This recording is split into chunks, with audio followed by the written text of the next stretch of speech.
Bonsoir, mon nom est Josée Boileau, je suis journaliste et je suis heureuse de vous accueillir ce soir à un débat organisé par le syndicat de Champlain sur une question que le ministre de l'Éducation, Sébastien Proulx, vient tout juste de ramener dans l'actualité. Le débat, ça va tourner autour de la création d'un ordre professionnel des enseignants. Alors, très précisément, la question dont on va débattre ce soir, c'est faut-il un ordre professionnel pour valoriser la profession enseignante? Vous avez noté, j'ai dit débat, et qui dit débat dit intervenant avec des positions opposées. Bien, c'est exactement ce que nous avons ce soir. Alors, d'un côté, avec nous ce soir, Éric Gingras. Monsieur Gingras, vous êtes président du syndicat de Champlain, donc affilié à la Centrale des syndicats du Québec. Vous représentez 10 000 membres de 3 commissions scolaires. On va rappeler lesquelles. Donc, Commission scolaire des Patriotes, Marie-Victorin, Vallée des Tisserands. Et ce qui est intéressant, c'est que vous n'êtes pas seulement président du syndicat depuis 3 ans, mais vous avez vous-même déjà été enseignant. Ben oui, effectivement.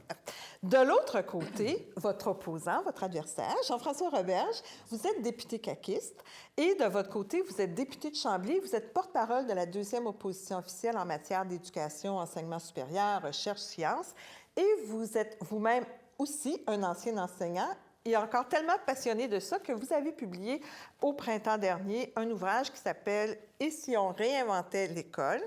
chronique d'un prof idéaliste chez Québec-Amérique, dans lequel vous parlez de cette histoire de création d'un ordre professionnel des enseignants. Alors vraiment, nous avons des gens qui ont des visions très différentes. On va ce soir parler ensemble pendant à peu près une demi-heure. Comment on va procéder? C'est que vous allez au départ, chacun nous exposer en gros votre position. Et ensuite, on va découper la thématique sous 4 aspects qu'on va explorer le plus loin possible et ça va nous faire un 30 minutes bien rempli. Alors, j'ai assez parlé parce que la parole ce soir, elle vous appartient. Et pour commencer cette soirée, on a trouvé approprié en fait, de ceux qui ont pensé à cet événement-là, les idéateurs, là, donc les gens du syndicat de Chambly. Donc, M. Gingras, on vous donne de Champlain.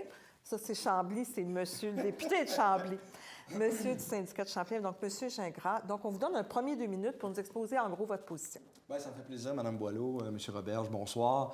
Alors, écoutez, à la question qu'on se pose, faut-il un ordre professionnel pour valoriser la profession enseignante? Bien, de notre côté, c'est un non catégorique. Pourquoi? Bien, parce que, premièrement, l'ordre professionnel, ça ne fait pas ça. Ça ne fait pas valoriser une profession. Ce que ça fait, un ordre professionnel, c'est que ça vient encadrer une profession et que ça vient défendre le public. Quand on dit encadrement en enseignement, bien, c'est une profession qui est déjà passablement bien encadrée, voire surencadrée. Puis, juste pour ce soir, ce qu'on a pris le temps de faire, c'est un petit rappel là, de tout ce qui encadre la profession, mais il en manque en plus. Je dis régime pédagogique, loi de l'instruction publique, instruction annuelle, convention nationale, locale, plan stratégique, convention de gestion, projet éducatif, plan de la réussite, loi sur les antécédents judiciaires, protecteur de l'élève, ce sont tous des choses qui encadrent la profession enseignante. Dans le fond, ce qu'on vient de dire à ce moment-là, puis ce que même l'Office des professions nous a dit en 2002, parce que l'Office des professions s'est penché sur l'ordre professionnel, ce qu'elle a dit, c'est qu'elle a déjà encadré la profession. Donc, depuis ce temps-là, depuis 2002, alors qu'on a eu le débat, il s'est rajouté des choses. Nous, notre crainte, c'est que cette superstructure-là qui viendrait s'ajouter, bien, diminuerait déjà ce qui existe presque plus, ce qu'on appelle l'autonomie professionnelle. Alors, on n'en veut pas de cette structure-là. Qui dit valorisation, dans l'imaginaire collectif, on pense que c'est reconnaître l'expertise. On prend l'exemple de nos collègues infirmières qui ont un ordre professionnel en santé. Est-ce qu'on reconnaît dans le réseau de la santé l'expertise des infirmières? Bien, la réponse, c'est non. Ceux qui permettent de les mettre au premier plan, ce sont souvent, bien sûr, les syndicats à coup de revendication. Et finalement, pourquoi est-ce qu'on parle d'ordre professionnel encore aujourd'hui alors que le débat a déjà eu lieu? Bien, pour nous, c'est une façon de tasser toute la notion du manque d'investissement, du manque de ressources, de lourdeur de tâches pour s'en aller, encore une fois, sur un brassage de structures. Puis on n'en a pas besoin en éducation, la population n'en a pas besoin non plus. Monsieur Gingras, merci beaucoup parce que vous avez mis beaucoup d'éléments sur la table et d'ailleurs, on va creuser ces questions-là. Mais ce serait intéressant de voir, Monsieur Roberge, la première réaction, vous, que vous avez face à cette création d'un ordre professionnel. Bien, d'abord, merci Mme Boileau. Merci M. Gingras, puis au syndicat de Champlain aussi d'organiser ça pour le brassage d'idées. Vous l'avez dit, mais je le répète, moi, je suis un enseignant. Je ne suis pas un ex-enseignant. J'ai enseigné 17 ans, de 1997 à 2014 pendant la campagne électorale. J'ai fait 3 ans au Conseil supérieur de l'éducation, mais toujours en enseignant à temps plein. Et en ce moment, je suis en prêt de service. Je suis en sans-solde. Mon poste est réservé. Puis je suis convaincu qu'après 1 mandat, 2 mandats, peu importe, je vais retourner enseigner. Donc, ce n'est pas théorique pour moi. Moi, j'espère qu'on va créer un ordre professionnel et j'espère pratiquer ma profession à l'intérieur de cet ordre-là. Mais j'espère que quand je vais retourner enseigner, en fait, il y aura les deux. Il y aura un syndicat pour défendre les conditions de travail puis même améliorer les conditions de travail des enseignants. J'espère qu'il y aura un ordre professionnel aussi pour baliser, pour encadrer la profession, parce que je pense que malgré ce qui a été dit, c'est peut-être mal fait ce qui est en ce moment. Puis j'espère aussi qu'un ordre pourra faire entendre les préoccupations des élèves, défendre les élèves. Parce que, quoi qu'on en dise, je ne pense pas que ça se passe en ce moment. Est-ce qu'il faut un ordre professionnel pour valoriser la profession enseignante? Bien, je veux dire non, pas pour valoriser la profession enseignante. Est-ce qu'il faut un code de la sécurité routière pour valoriser la sécurité des automobilistes? Bien non, c'est parce qu'on valorise la sécurité des automobilistes qu'on se donne un code de la sécurité routière. C'est parce que je valorise, parce que mon parti valorise la profession enseignante, l'acte d'enseigner, l'éducation. C'est pour ça qu'il faut se donner un ordre professionnel. Sinon, on inverse les moyens et les objectifs. Moi, je pense qu'un jour, l'éducation va être assez importante au Québec, la profession enseignante va être assez importante au Québec qu'on va se faire le cadeau d'un ordre professionnel des enseignants. C'est dans cet ordre-là qu'on doit faire les choses. Ce n'est pas la panacée qui va tout régler, mais c'est certainement une fleur dans le bouquet de mesures qu'on devrait prendre. Merci beaucoup, M. Roberge. Justement, la fleur dans le bouquet de mesures, on va commencer notre premier élément de discussion autour de pourquoi le débat revient. C'est sûr que la réponse facile à cette question-là, c'est de dire, bien, parce que le ministre en parle, et juste pour le bénéfice de nos auditeurs, téléspectateurs, en fait, on en parle parce que le ministère a décidé de produire un document qui s'appelle « Pour une politique de la réussite éducative, l'éducation, parlons d'avenir ». Et dans ce document-là, qui a été publié donc en septembre, il y a une section, la section 3, où il est dit, et là je vais citer, « Proposer la création d'ordres professionnels pour soutenir le développement et consolider l'expertise des différentes professions liées à l'enseignement et à la pédagogie. » Bon, fin de la citation, et on parle d'ordre professionnel, bon, c'est au pluriel. Ça, c'est nouveau, cette proposition comme ça, mais en même temps, c'est pas la première fois qu'on en parle. Et vous avez vous-même participé à des débats, vous le dites dans votre livre, et vous-même, ça fait, j'ai regardé sur votre site, 2011 communiqué, 2012 communiqué, 2014 vidéo, 2016 communiqué, ça fait plusieurs, tu sais, il me semble que chaque année, finalement, vous émettez un communiqué pour dire « il n'en faut pas », mais pourquoi ça revient tout le temps? Pourquoi, d'où ça part, puis pourquoi ça revient? Je ne sais pas lequel des deux veut se lancer, là. Bien, si je peux me permettre, c'est parce qu'on trouve que c'est une idée facile, l'ordre professionnel. Souvent, là, ce qu'on entend dire, c'est, bon, l'enseignant doit être responsable du résultat des élèves, des échecs ou non, ou de la diplomation, et de faire porter avec l'ordre professionnel tout cet odieux-là, bien, on pense que c'est une façon facile de le faire, parce que c'est plus difficile de revoir le système d'éducation. C'est plus difficile de demander aux experts que sont les enseignantes, les enseignants, le personnel de soutien, ce qu'ils ont à dire. Alors, on va parler d'ordre professionnel. Mais en même temps, cette question-là, elle a été déjà très débattue 2002, 2003, l'Office des professions. Oui. Dans votre livre, vous en parlez vous-même. Vous dites que c'était présent, puis que vous faites état des débats un peu qu'il y avait à ce moment-là. La question de l'ordre professionnel reviendra toujours tant qu'il ne sera pas fait. Je veux dire, tant qu'il n'est pas fait, il reste à faire. Ça va arriver à un moment donné. Il y a toujours quelqu'un qui va avoir l'idée de le ramener. Non, il y a toujours quelqu'un qui va avoir la bonne idée de l'amener. Un jour, quelqu'un aura le courage de le faire. En 2002, l'Office des professions n'a pas recommandé la création de l'ordre, c'est vrai. Par contre, il n'a pas pris une position ferme contre l'ordre. Il a dit que la profession enseignante était encadrée, mais qu'il y avait d'importantes lacunes. À la page 64, là, pour ceux qui cherchent, ça disait qu'on avait des lacunes à l'admission et à l'exercice de la profession, à l'évaluation, à la surveillance disciplinaire. Puis ça disait qu'il fallait se donner des mécanismes ressemblant aux mécanismes d'encadrement professionnel. Moi, je pense que ça n'a pas été fait, puis donc, il faut faire la vraie affaire. Mais les profs étaient très opposés. Bien, en plus, et ça, c'est le deuxième élément. Premier élément, puis j'y reviendrai sur ces aspects-là, parce que depuis 2002, il s'est passé des choses protecteurs d'élèves, mais aussi des changements dans le contrat de travail aussi, hein, où il y a des obligations maintenant qui n'étaient pas là en 2002. Donc, il y en a d'autres qui se sont ajoutées.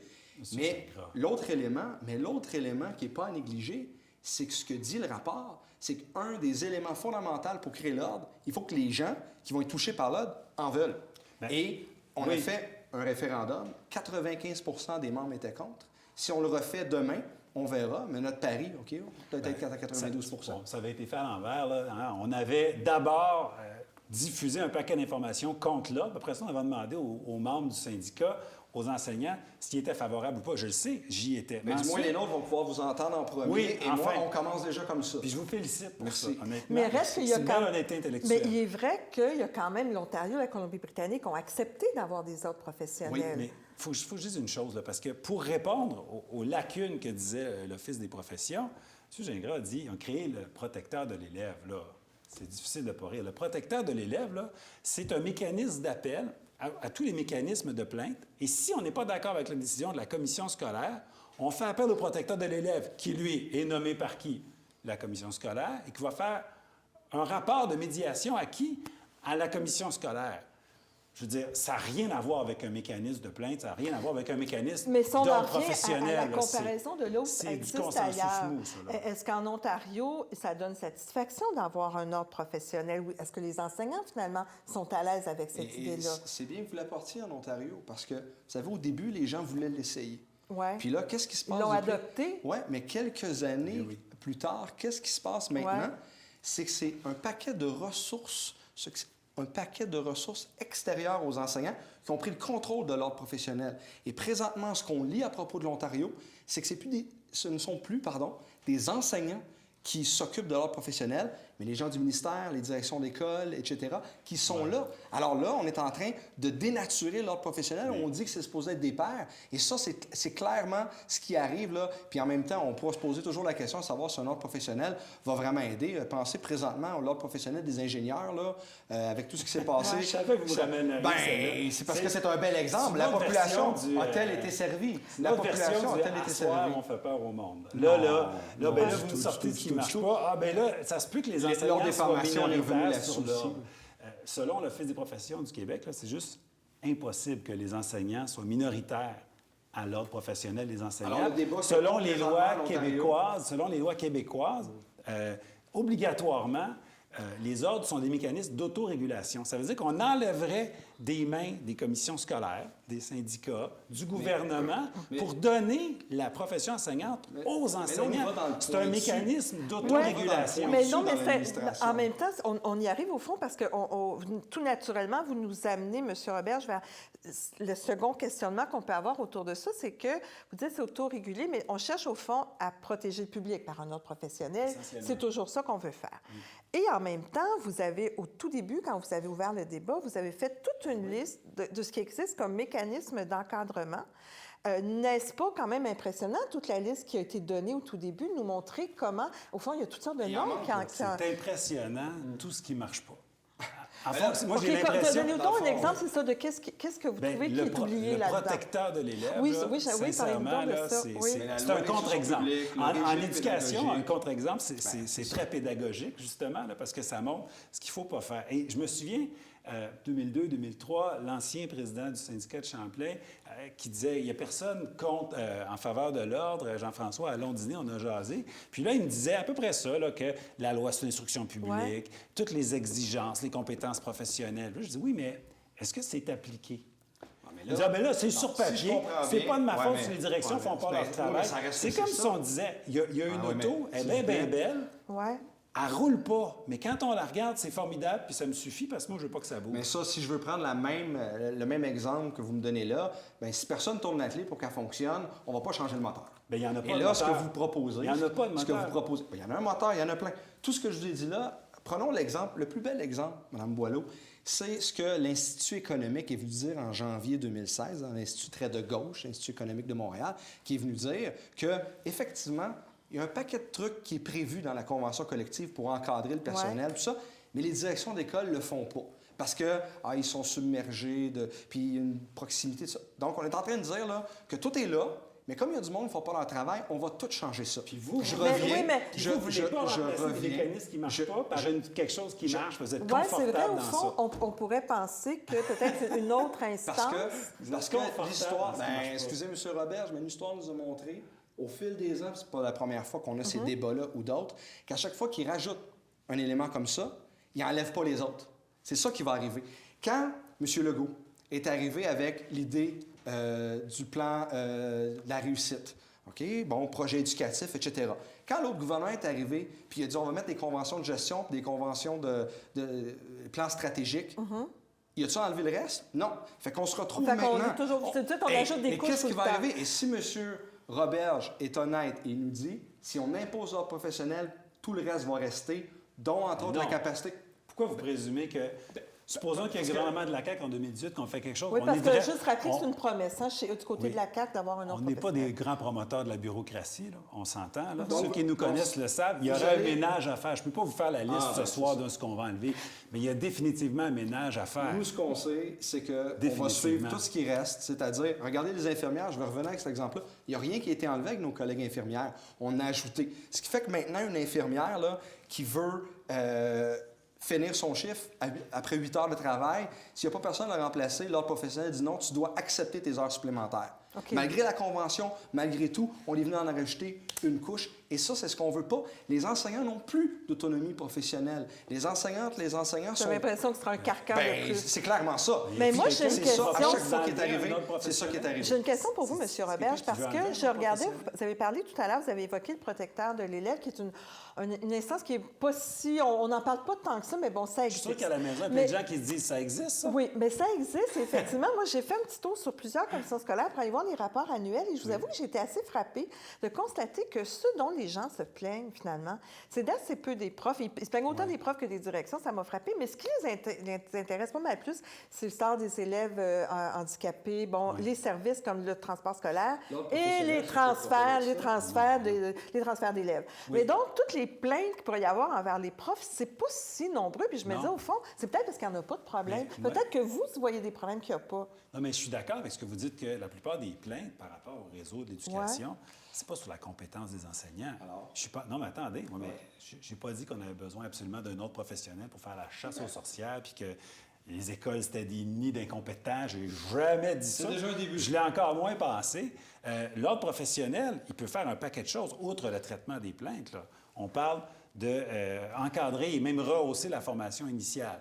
On parle d'assurer une formation continue tout le long. Si ce n'était que de ça, on aurait Pour vraiment vous, ça des justifie gains une autre formidables. structure. Formidables. Mais vous ne le voyez pas comme une autre structure. Vous le voyez comme une structure qui Ben, pourrait c'est faire le une ménage structure. dans ce qui existe déjà, qui est quand même assez long. Fiez-vous sur nous à la Coalition Avenir Québec, là, on n'est pas tellement des amoureux On des a- structures puis de la bureaucratie. Là. Moi, j'enlèverais On les donnera pas de chèque en blanc quand même ce scolaires soir. comme ça. On donnera pas Mais quand même l'idée, de c'est- chèque en blanc ce soir. Par attendais contre, pas. non, j'en doute pas, mais par quand contre, même.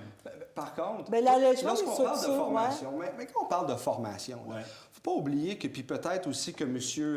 Roberge était député pendant ce temps-là, il y a eu des conventions collectives qui ont été renégociées. Là. Puis un enseignant, là, aujourd'hui, là, a l'obligation de présenter son plan de formation. Fait que quand on parle de ces formations-là, écoutez, il s'en prend à tous les jours. On gère de façon en partenariat Mais- le Ceux budget. qui en Je veux prennent, ça- c'est ça, ceux c'est pas- qui n'en ont pas besoin. Oui, mais attendez, je voudrais juste quand même vous poser une question, parce que on va y arriver à la formation plus en détail, mais d'accord. restez sur l'idée Oui. de la protection du public. On dit souvent aussi que les groupes d'enseignants, au fond, ils sont opposés parce que c'est par corporatisme. Hein. Ils ne veulent pas être obligés d'avoir une autre instance à laquelle ils vont devoir payer des frais. Donc, c'est une protection corporative. Vous ne pensez pas au public là-dedans. C'est sévère, mais c'est vrai qu'on l'entend, cette critique-là. Mais il faut regarder, quand on parle du syndicalisme enseignant aussi, il faut regarder historiquement. Là. Le syndicalisme enseignant, c'est quand même différent de beaucoup d'autres syndicalistes, notamment de par sa fonction, de par son historique, comment il a commencé, on pense à Laure Gaudreau, etc., où on a tenté, alors qu'il n'y avait pas de ministère de l'Éducation, c'est pour ça qu'on s'est mis ensemble pour parler d'éducation. Donc, toute cette notion-là, là, je vous dirais que le corporatisme, on peut le tasser. Parce que nous, ce qu'on dit, c'est que ces éléments-là sont importants, puis la formation, puis tout ça, on s'en occupe. Justement, on alors, s'en occupe. bien, justement, la formation, creusons ça, parce que M.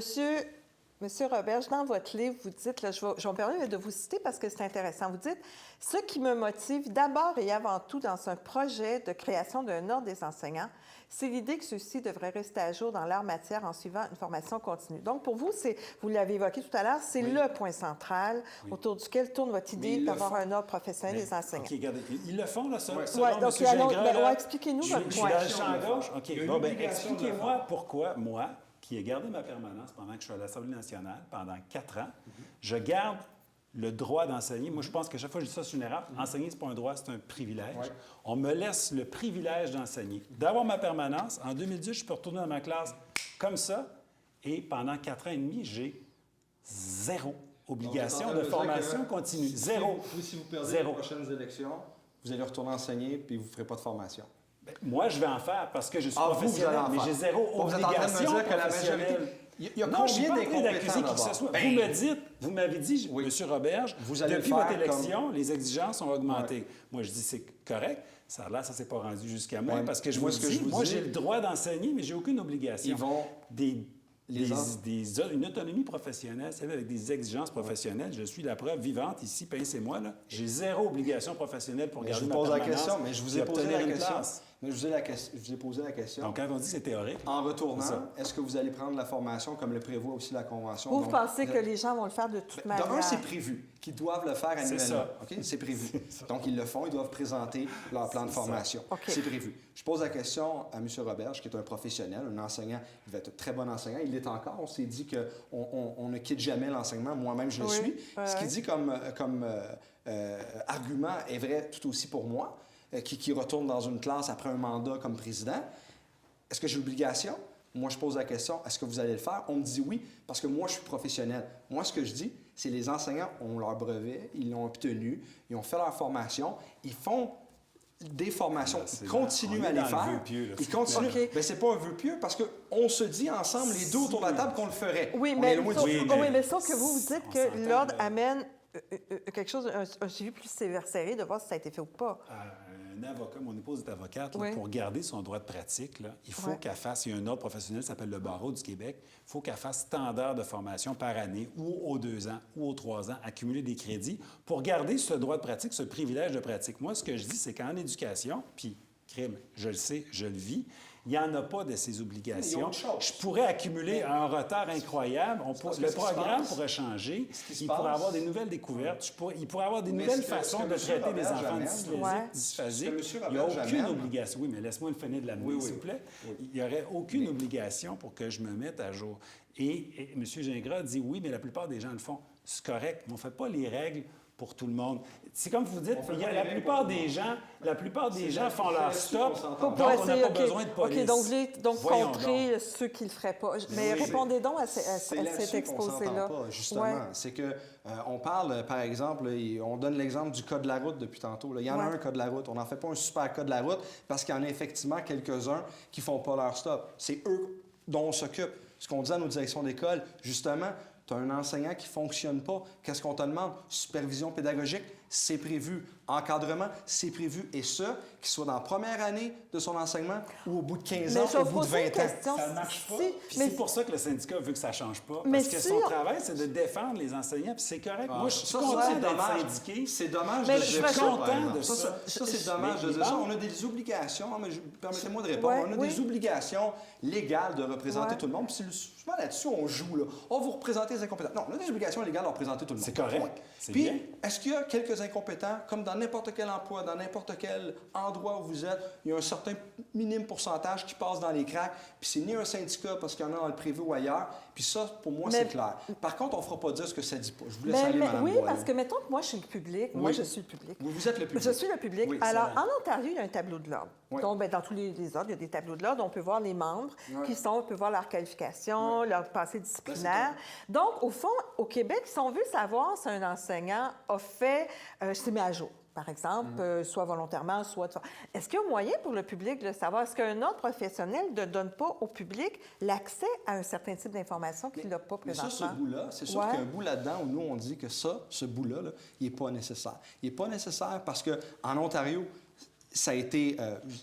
l'inverse d'être probant, c'est-à-dire ça a très bien démontré qu'il y avait un bout qui ne fonctionnait pas là-dessus parce qu'il y a un paquet d'éléments qui ne sont pas nécessaires. Ah, bien, présentement, le débat il est là-dessus en Ontario. Le syndicat en Ontario dit ça. Non, présentement, le débat est beaucoup plus large. Présentement, Puis on l'a dit tantôt, puis je reviens sur ce que vous avez vous-même dit. Quand on regarde tout ce qui est qu'on dit au niveau du protecteur, on ne parle pas de l'enseignant présentement. Les enseignantes, les enseignants, là, majoritairement, là, ce qu'on dit, c'est qu'ils font un excellent travail. Ce qu'on parle, c'est problème de service, les élèves identifiés qui n'en ont pas. C'est de ça dont on parle. Puis là, le professionnel ne s'en occupe pas. Donc, on veut donner au public quelque chose qui ne demande pas. Quelque chose qui ne demande pas. On arrive à notre... Ça passe très vite à notre dernier aspect parce que, oui, hélas, c'est qu'au fond, on est par rapport à une satisfaction face à l'école où on sait comme pas trop si l'ordre ne vient pas d'une certaine manière canaliser des insatisfactions en tout genre. On peut se poser la question, M. Robert, vous ne le voyez pas comme ça, vous? Bien, il ne faudrait pas, ça n'a pas de sens. C'est comme si on disait... il ne faut pas réparer les écoles. Il y a des champignons dans les murs, dans certaines, pas partout, là, mais il y a des champignons dans les murs des écoles. Et ça, c'est une distraction. Il ne faudrait pas parler de ça parce qu'il y a eu des coupures de services. Puis des enfants... Laissez-moi finir, s'il vous plaît. Il y a des enfants dyslexiques, dysphasiques qui se sont fait couper les services d'orthophonie de TES. Donc, ne mettons pas d'argent dans le béton. Puis, il faut opposer là, les services aux élèves avec la réfection des écoles. Là, on me fait la même chose. L'ordre professionnel, là, ça viendrait baliser la formation initiale. OK? Moi, j'ai enseigné 17 ans, j'ai eu 13 à 15 stagiaires. Là. Il n'y en a pas un qui m'a dit que la formation initiale est excellente. L'ordre viendrait donner une formation continue. M. Gingras l'a dit lui-même, ils peuvent le faire. Il n'y a aucune obligation. Le fait qu'il y a des coupures dans les écoles et qu'on manque de services, c'est une chose. Puis ça ne s'oppose pas. On n'est pas obligé de choisir entre donner des services professionnels à des enfants en difficulté puis se donner un ordre professionnel. OK, alors on va laisser répondre. On va le laisser répondre. Oui, je vais laisser parler, j'ai été gentil. Là. C'est à vous. Je vais me garder du temps. Je vais me garder du temps. Allez-y. Ça m'arrive, Oui, allez-y. Non, mais ce qui est important là-dedans, c'est de reconnaître que effectivement, les besoins sont criants en éducation. Ouais. Nous, ce qu'on dit, c'est le débat est inutile sur l'ordre professionnel parce que pendant ce temps-là, on ne se concentre pas. Puis, on a le débat avec M. Roberge présentement. C'est pas eux qui sont au pouvoir. Je sais qu'ils aimeraient ça, mais c'est pas eux qui sont là. Puis quand on regarde la consultation du ministre, il pose une question, demande à la population, à monsieur, madame, tout le monde, êtes-vous pour ou contre l'ordre professionnel? Vous l'amenez. Est-ce qu'on veut canaliser? C'est ça qu'on veut faire. On veut mettre sur le dos des enseignantes, des enseignants, tous les résultats des élèves, le fait de la diplomation, du décrochage, etc. Ça, puis on utilise quelque chose qui ne coûte rien, qui est l'ordre professionnel, pour ne pas réinvestir en éducation. C'est ça qu'ils sont en train de faire. Maintenant, est-ce que la CAQ ferait différemment? Est-ce que la CAQ ferait différemment? On verra. Mais pour l'instant, c'est ça. C'est vraiment... Puis vous l'avez très bien noté. Mais par ailleurs, M. Roberge, il est quand même curieux que cette idée d'avoir un ordre professionnel, je lisais un petit peu l'histoire de tout ça, bon, ça arrive dans les années 80, au moment où, effectivement, on est dans une ère Thatcher-Reagan. Bon, c'est classique, on est au-delà de la folie des années 60-70, on ne veut plus dépenser, on veut couper. Puis c'est là qu'arrive cette idée-là. Puis c'est vrai qu'on peut se demander, au fond, si ce n'est pas une façon, que le syndicat évoque beaucoup, de contrôler les enseignants, mais de façon les rendre plus dociles, moins de liberté. Vous le voyez pas comme ça? Non, je vous oui, c'est à lui de répondre. J'en ai une pour vous aussi. J'en ai une petite pour vous aussi. Je pense pas qu'il faut lier ça. D'abord, même au début des années 2000, il y a eu un réinvestissement massif en éducation, presque 1 milliard en 3 ans.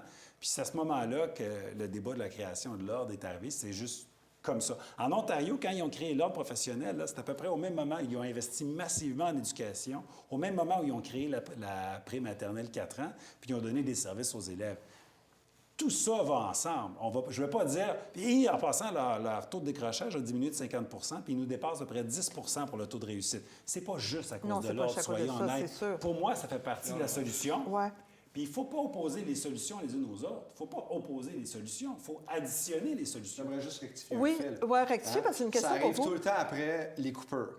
En 97, atteinte du déficit zéro, on s'est mis à parler de l'ordre en 98-99 avec un résultat en 2002. Là, coupure depuis 13, 14, puis là, on se remet à parler d'ordre. Vous l'avez dit, c'est pas un hasard que ça revient. Vous m'avez parlé de Thatcher dans les années 80. C'est la même chose. Mais c'est malheureux. conspiration. Oui, c'est ça. Je suis un grand conspirationniste. Non, mais regardez, Exactement. par ailleurs, en même temps, il est vrai qu'il reste toujours une espèce de malaise autour de l'école au Québec, une insatisfaction latente. Le côté, je pense que c'est M. Robert, je ne suis pas sûre que c'est vous qui dites ça dans votre livre, mais une impression un petit peu d'une médiocrité, puis il faudrait vraiment monter le niveau. Puis un ordre, effectivement, en allant axer beaucoup d'importance sur la formation, sur le contenu plutôt que juste le contenant, est-ce que ça ne répondrait pas quand même à une certaine inquiétude des parents? C'est pas pour rien que les parents, ils envoient beaucoup leurs enfants à l'école privée. Tu sais, il y a quelque chose, là. Mais là-dessus, j'opposerais, puis je m'excuse de le faire, j'opposerais un autre élément qui est celui que les parents apprécient le travail des profs. On l'a vu, là. Écoutez, là, on était en négociation, on a fait des journées de grève, puis tout le monde disait « Hey, c'est intéressant pour que vous battez service aux élèves, les enseignants, vous le méritez. » On en est là. Fait qu'il faut faire attention. On ne portera pas ça pour l'instant. Okay. Donc, quand vous me parlez de l'ordre professionnel, est-ce que ça viendrait rehausser? Ça ne fait pas ça, un ordre professionnel. Un ordre professionnel, là, ça défend le public. C'est ce que ça dit. Ouais. On voit sur l'Office des professions, ça dit ça défend le public. Et ce que je dis, et ce qu'on dit pour l'instant, c'est, et vous l'avez dit vous-même, puis on l'a mentionné tantôt, le public le demande même pas.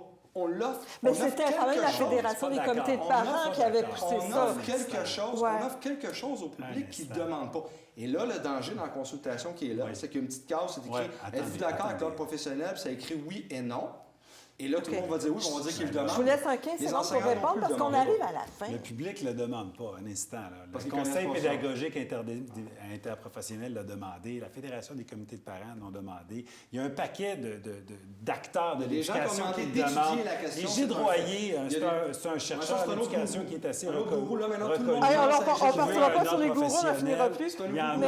Mais donc, vous dites, au fond, il y a une frange, en tout cas, il y a des instances publiques qui, eux, sont en demande. Il y a certaines instances qui veulent évaluer ça, comme d'habitude, ça revient cycliquement. Des gens qui ont peut-être aussi des intérêts cachés derrière ça. Bien, messieurs, le croiriez-vous, c'est parce que notre débat, il achève. Il est, pour ainsi dire, dans ses minutes finales.